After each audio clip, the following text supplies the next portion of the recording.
In the heart of a quiet little town, nestled among cobblestone streets and quaint little shops, hung an old grand clock. It wasn't just any clock, it was the town's heartbeat.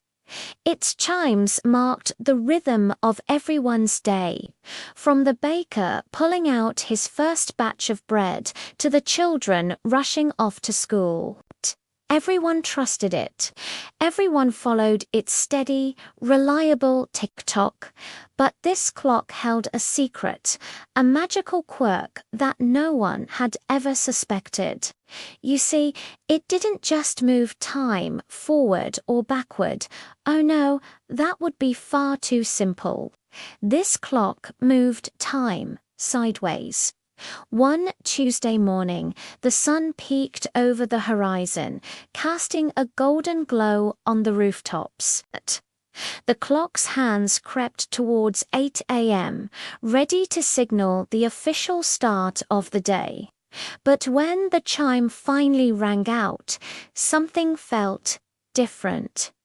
Instead of the usual bustle of morning energy, a strange, quiet hush fell over the town.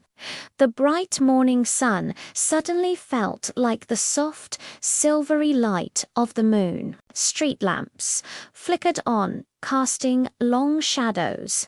People yawning in their kitchens suddenly felt an overwhelming urge to climb back into bed, as if it were the middle of the night. The town had been plunged into a state of midnight, all because the clock decided to play a little game. The confusion was delightful chaos. At what was supposed to be high noon, when the sun should have been at its peak, the town was instead experiencing the gentle dawn of a new day. Kids, thinking school was over, ran home with their backpacks bouncing, only to find their parents just starting their morning coffee, completely bewildered. Teachers stood in empty classrooms, scratching their heads as they prepared lessons for students who had already gone home for the night. The local grocer, who was supposed to be closing up, found himself with a rush of customers looking for breakfast cereal. The town's schedule was a complete mess. No one knew whether to say good morning or good evening. But amidst all this topsy-turvy confusion, something truly wonderful began to happen. Without the rigid structure of time telling them what to do and when to do it, people started to relax. The constant rush disappeared. Instead of hurrying from one appointment to the next, neighbors stopped to chat in the streets.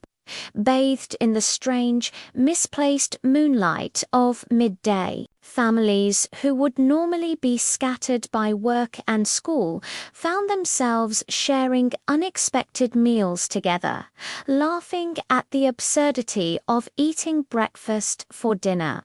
Children played in the parks under the warm glow of what should have been twilight.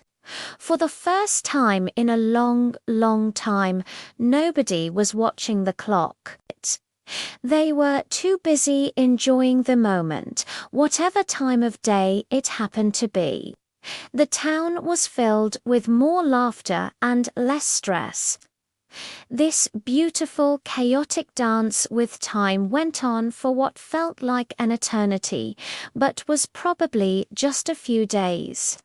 Then, one afternoon, as the town was experiencing a lovely, crisp autumn morning, a little girl was walking through the town square.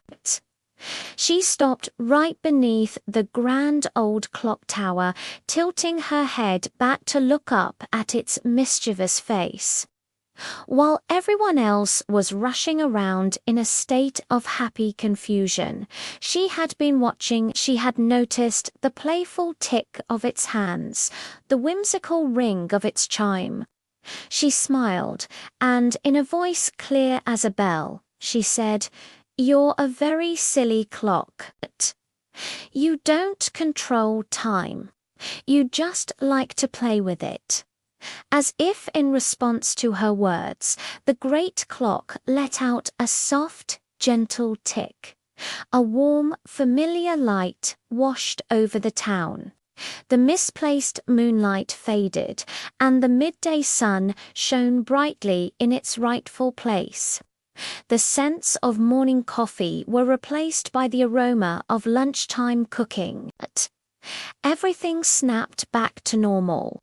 The clock's hands once again moved forward, second by second, minute by minute, just as they always had.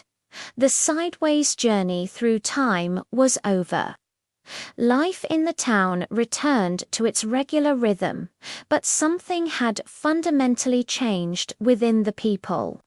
They still followed the clock, but they no longer let it rule their lives. They remembered the joy of getting lost, the fun of a mixed-up day. They made more time for laughter, for unexpected conversations, and for simply being together. The clock in the center of town continued to tick, a silent keeper of a wonderful secret. And though it never played its game again, the town never forgot how incredibly fun it felt to be beautifully, wonderfully, and completely lost in time. Thanks for watching. If you enjoyed this little story, don't forget to like and subscribe for more tales from the corners of imagination. See you next time.